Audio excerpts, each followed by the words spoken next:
Dhanbad police हाय हाय हाय हाय हाय हाय, Dhanbad police हाय हाय हाय हाय हाय, कोयला माफियों की दलाली करना बंद करो, बंद करो, बंद करो।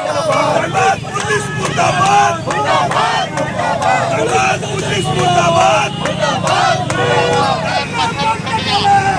करो, बंद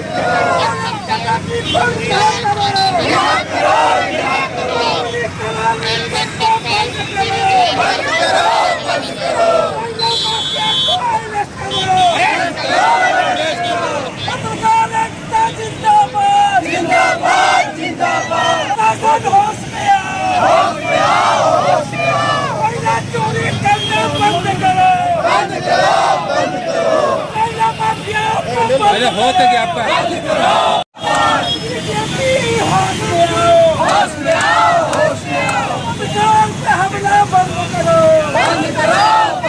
व्यक्ति के शिकायत पर पत्रकार पर कार्रवाई हुई जो खुद कोयला माफिया है। 12 घंटे में 3 बार छापेमारी हुई थी न्यूज़ 11 की खबर के बाद। देखिए, मैंने जो देखा है अभी तक, और अरूप दा को मैं पर्सनली बहुत सालों से जानता हूँ, और जिस तरह घटना हुई है कोयला माफिया के ऊपर में, नो डाउट कि न्यूज़ 11 लगातार खबर चलाया और उसको जांच चल रही है, ठीक है ना। एज ए यूनियन का जर्नलिस्ट का अध्यक्ष होने के नाते मैं लगातार जब से भी कल मैंने जारी किया कि मैं आज प्रोटेस्ट करूंगा, मुझे भी बहुत सारी फ़ोन धमकी मिली, लेकिन धमकी से मैं डरता भी नहीं हूँ और कभी नहीं डरूंगा। हमको लगता है कि अरूप दा के ऊपर जो आरोप लगा ये बहुत ही गलत है, एकदम गलत है। और जिस तरीके से धनबाद पुलिस आकर के एक सीनियर पत्रकार को, जो वरिष्ठ पत्रकार हैं, जिनको घर से 1:30 बजे उठाती है, ये कहाँ का नियम है? अरे सम्मान जारी कीजिए ना। अगर अरूप दा सम्मान जारी करके विरोध नहीं आते तो अलग मामला होता। वो ना उनको किसी ने, धनबाद पुलिस ने कोई सम्मान जारी किया, रात को 1:30 बजे पहुँच के गिरफ्तार किया। ये भी छोड़िए, चड्डी गंजी में फ़ोटो वायरल हुआ, ये तो बहुत गलत है भाई। ऐसा विरोध करेंगे और ज़रूरत पड़ेगा तो केस भी करेंगे। और धनबाद पुलिस ने जो कारनामा किया है ना, वो हम लोग के सामने है। हथकड़ी ला के ले जाइएगा। कोई क्रिमिनल थे क्या अरूप दा? कोई चोर थे क्या? कोई आतंकवादी थे? सवाल तो मेरे पास भी बहुत कुछ है, ज़्यादा हम बोलना नहीं चाहते हैं, लेकिन जो भी हुआ है वो अच्छा नहीं हुआ।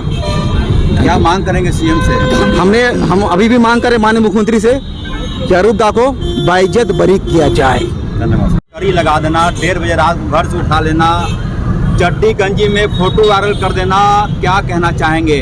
सच दिखना बंद कर दे हम लोग। मैंने स्पष्ट कहा कि ये अरूप जी की गिरफ्तारी की जो प्रक्रिया का तरीका है वो सीधा लोकतंत्र के चौथे स्तंभ पर हमला है। जिस तरीके से उनकी गिरफ्तारी आनन फानन में हुई है और जिस अंदाज में गिरफ्तारी हुई है, फिल्मी स्टाइल में हुई है, कहीं ना कहीं राजनीतिक कोयला माफिया गठजोड़ का एक हिस्सा प्रतीत होता है। इसकी उच्च स्तरीय जांच हो। मैं तो मांग करूंगा कि NIA इसकी जांच करे, ताकि कोल माफियाओं का परत दर परत चैनल खुलता चला जाए और इसमें जो कोल माफिया के साथ राजनीतिक संरक्षण प्राप्त जो लोग हैं उनका भी तमाशा बाहर आए। हम लोग कानूनी प्रक्रिया में दखल नहीं देना चाहते हैं, पत्रकार इतनी समझ हमें भी है। गिरफ्तारी की तरीका और जिस अंदाज में उनकी गिरफ्तारी की गई है, कहीं ना कहीं लगता है कि बहुत ऊंचे लेवल से ये खेल किया गया है। 1:30 बजे रात को एक सम्मानित पत्रकार, एक हाउस के संचालक, शनिवार की रात जिस तरीके से गिरफ्तारी की गई है, यह संदेश गया है कि बस इसको आनन फानन में सुलझाना है, सिमटना है। हम लोग इनके विरोध, इस कार्रवाई के विरोध में, धनबाद पुलिस प्रशासन के कार्रवाई के विरोध में सड़क पर हैं। जरूरत पड़ा हम लोग इससे भी बड़ा आंदोलन कराएंगे, CM हाउस घेरेंगे, जरूरत पड़ेगा तो राज्यपाल को भी अवगत कराएंगे कि इस कोल माफिया गठजोड़ की जांच हो।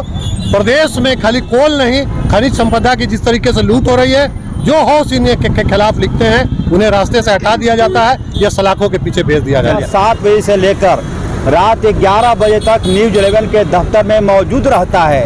क्या उस व्यक्ति तक पुलिस की पहुंच नहीं थी? आप घर गए, फ्लैट का दरवाजा खटखटाया, वह भी झूठ बोलकर, यह बोलकर कि मैं अरूप चटर्जी का भाई हूं और उनके एक परिजन अस्पताल में बीमार है। एक सबसे पहला मुकदमा तो धनबाद की पुलिस पर होना चाहिए था कि आखिर क्या ऐसी वजह थी कि रात को आप 12 बजे एक पत्रकार की गिरफ्तारी करने जानते हैं। यह मान भी मैं लेता हूं कि पत्रकार अरूप चटर्जी पर आरोप है, मतलब इसका मतलब यह नहीं हो गया कि आप उनके हाथों में हथकड़ी लगाएंगे, आप उनको कपड़ा तक पहनने का वक्त नहीं देंगे। और सबसे बड़ा सवाल, क्या प्रशासन के अधिकारियों को इस बात की जानकारी नहीं थी कि एक पत्रकार का वीडियो फोटो आपने गंजी जांघिया में वायरल कर दिया? ये बहुत बड़ा ऑफेंस है। मुझे लगता है कि पत्रकार की आवाज़ की दबाने की कोशिश है। और जो FIR की कॉपी आप देखेंगे उस कोयले व्यापारी का, वो झूठ का पुलिंदा है। कहा गया कि मुझे इंसाफ नहीं मिलेगा तो मैं धनबाद छोड़ दूंगा। जाहिर सी बात है, धनबाद छोड़ देने पर किसको घाटा होता, कौन किसे परेशानी होती, ये सब कुछ आईने की तरफ साफ है। मुझे अब भी न्यायपालिका पर भरोसा है, अदालत पर विश्वास है। मैं राज्य के मुख्यमंत्री हेमंत सोरेन से उम्मीद करूंगा, मांग करूंगा कि वो इस मामले में तत्काल हस्तक्षेप करें। वो संवेदनशील मुख्यमंत्री रहे हैं, ऐसे मामलों में उनकी विश्वसनीयता ज़्यादा है। कहीं कोई इंसाफ यदि कोई मांगता है तो मुख्यमंत्री आगे बढ़ के इंसाफ करते हैं। तो मुझे अब भी न्यायपालिका पर भरोसा के साथ साथ राज्य के मुख्यमंत्री पर पूरा विश्वास है कि वो इस मामले को हस्तक्षेप करें। क्या आरोप है, नहीं है, यह अदालत का मामला है। लेकिन आप धनबाद की पुलिस से पूछिए कि आखिर क्यों रात को 12 बजे जाती है, गंजी जांघिया में गिरफ्तार करती है, टांग कर ले जाती है, हाथ में हथकड़ी लगा देती है, जबकि आरोप अब तक तय नहीं हुआ है। तो एक बार फिर से पत्रकारों में गुस्सा है, पत्रकारों में आक्रोश है, भरोसा राज्य के मुख्यमंत्री पर, नहीं तो यह आंदोलन आगे भी चलेगा। और यह बात यह भी कि कोई यह सोचने की भ्रम ना करे कि मैं अपना वोट छीन लूंगा, मैं अपना मुंह बंद कर लूंगा। ये आवाज़ निकली है, दूर तक जाएगी। और जो कोई भी इस झारखंड की मिट्टी के साथ दगाबाजी करेगा, विरोध करेगा, उसके साथ न्यूज़ 11 खड़ा रहेगा। क्या लगता है जिस तरह से रात को 12 बजे गिरफ्तारी हुई, किसी साजिश के तहत हुई? इसमें अब कहने को कुछ नहीं रह गया। धनबाद की पुलिस आती है, स्थानीय पुलिस को कोई जानकारी नहीं देती है, जबकि गोंदा थाना से अरूप चटर्जी का घर मात्र 1 किलोमीटर के आसपास की दूरी पर होगा। मतलब यह है कि कहीं ना कहीं होमवर्क कितना ज़्यादा किया गया था पुलिस को। शनिवार की रात अरूप चटर्जी कोई माफिया नहीं है, ऐसा कोई नहीं है कि वो अलकायदा के सदस्य रहे हों। और शनिवार की रात यदि गिरफ्तार नहीं होते अरूप चटर्जी तो हो सकता है पाकिस्तान भाग जाते, इस बात की भी आशंका नहीं थी। मतलब साफ है, कहीं न कहीं से होमवर्क हुआ है। और ये कहा गया है कि आप किसी भी तरीके से अरूप चटर्जी को टांग कर धनबाद लाइए, वह भी एक ऐसे व्यक्ति की शिकायत पर जिसके खिलाफ हमने खबर चलाई थी। 12 घंटे में 3 बार छापेमारी हुई। नियम तो यह कहता है, कायदा यह कहता है, लॉ यह कहता है कि जिसने शिकायत की है पहले उसका तो प्रोफाइल आप जांचिए कि वह कितने पानी में है, कितना गुनाहगार है, उसका चेहरा कितना काला है। लेकिन धनबाद की पुलिस इन तमाम चीज़ों पर कोई ध्यान नहीं दिया।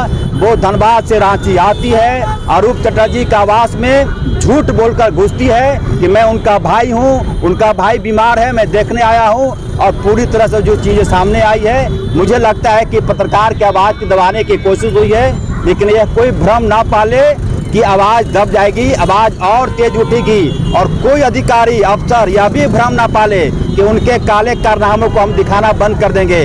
हमें ऐसे चीज़ों से और मजबूती मिलती है। दूसरी बात है कि रात को 1:30 बजे बिना संबंध के, बिना नोटिस दिए गिरफ्तारी की जाती है, ये बिल्कुल गलत है। और मैं इंडियन जर्नलिस्ट फेडरेशन के माध्यम से इसका घोर विरोध करता हूँ। देखिए, अरूप चटर्जी कोई अपराधी नहीं थे जिन्हें हथकड़ी लगा के ले जाया गया, ये बिल्कुल गलत हुआ है। रात के अंदर में जिस तरह से पुलिस कार्रवाई की है, ये जरूर कहीं किसी के गठजोड़ का ये साबित होता है। जी देखिए, मेरा एक सवाल है प्रशासन से, अगर न्यूज़ 11 के वरिष्ठ पत्रकार के साथ जो सच दिखाए, उनके साथ रातों रात ये चीज किया गया, उनको उनके घर से उठा लिया गया, तो हम महिला हैं, हम एक पत्रकार हैं, हम कहाँ अपने आप को सेफ समझेंगे? हम देश के, भारत के चौथे स्तंभ में आते, हम महिला होकर कहीं ना कहीं सेफ नहीं खुद को फील कर पा रहे हैं। आज वरिष्ठ पत्रकार के साथ ऐसा कुछ हुआ है, कल हमारे साथ क्या कुछ हो सकता है? मुझे इंसान